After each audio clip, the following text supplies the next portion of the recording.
Weather update tayo mga kapatid. Nagpapatuloy po tayong makaranas ng mapanganib na heat index sa malaking bahagi na po yan ng ating bansa. Sa katunayan, pinakapataas po muli yan dito po sa area ng Mindanao. Pumalo po muli yan sa 45 degrees Celsius dyan po sa area ng Maguindanao. Sa Cotabato, umabot naman po yan muli sa 41 degrees Celsius dito po sa area ng La Union at sa may area po ng Aurora. Nasa 40 degrees Celsius naman yan sa mga areas ng Pangasinan, Cagayan, Palawan, kasama na po dyan ang Eastern Samar, maging dito sa Agusan del Norte. At bukas, ang ating mga inaasahang matataas na heat index ay muli dito po sa area ng Mindanao. Pinakamataas po muli yan sa 45 degrees Celsius dyan po sa area ng Cotabato. Muli po yung aabot sa hanggang 41 degrees Celsius dito po sa area ng Iloilo. Ganun din po sa area ng Pangasinan, La Union at Cavite. Kasama po dyan ng Palawan, maging dito sa Eastern Samar. Kasama na rin po dyan ng Butuan na nasa 40 degrees Celsius yung ating heat index. Again, ito po yung ating mga heat index na possible po yung madaling pagkahapo o pagkapagod. Possible din po yung ating dehydration at yung ating tinatawag ng heat stroke. Lalong-lalo na po sa may mga edad na. Kaya doble ingat po tayo at ugalin po natin ang pag-inom ng tubig.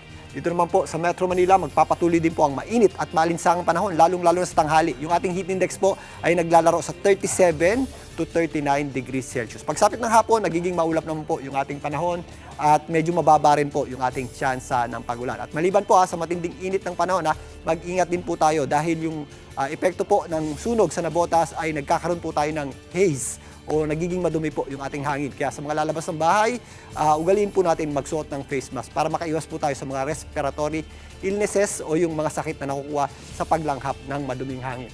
Ito pong ating mainit na panahon ay dulot pa rin ang ating tinatawag na ridge ng high pressure area at ng ating easterlies. Ito namang bagyo sa labas ng ating Philippine Area of Responsibility na may international name na Sinlaco ay nananatiling nasa super typhoon category na may taglay na lakas na hangin na nasa around 185 kilometers per hour, malapit sa kanyang gitna at kung minsan may mga pagbugsong umabot sa 230 kilometers per hour. Ito namang bagyo na ito ay napakalayo po sa anumang bahagi ng ating bansa at huli pong namataan ng pag-asa sa layong 2,620 kilometers east o silangang bahagi ng southeastern Luzon.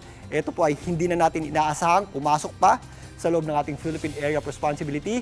Ito po ay kikilos na lamang paitaas at palayo sa ating area of responsibility sa mga susunod na araw. Pero mga kapatid, sa kabilang dako, ito pong super typhoon Sinlaco ay umaabot na or nakadikit na po sa mga isla dyan sa Marianas Islands. Kasama na po dyan ang isla ng Guam. Narito po sa video ito, kitang-kita po ang hagupit o yung malakas na hangin at malalakas na pagulan na dulot ng super typhoon Sinlaco dyan po sa general area ng Marianas Islands. Kasama na nga po dyan ang area ng Guam. Kaya po sa mga kababayan natin dyan, doble ingat po tayo at sana po safe ang lahat. At yan muna ang latest sa ating lagay ng panahon. Muli ito po ang inyong weather frontliner, Alvin Pura, na lagi may panahon para sa iyo. Mga kapatid, Julius Babaw po. Para sa komprehensibo at makabuluhang balitaan at talakayan, mag-follow at mag-subscribe na sa social media pages ng News 5.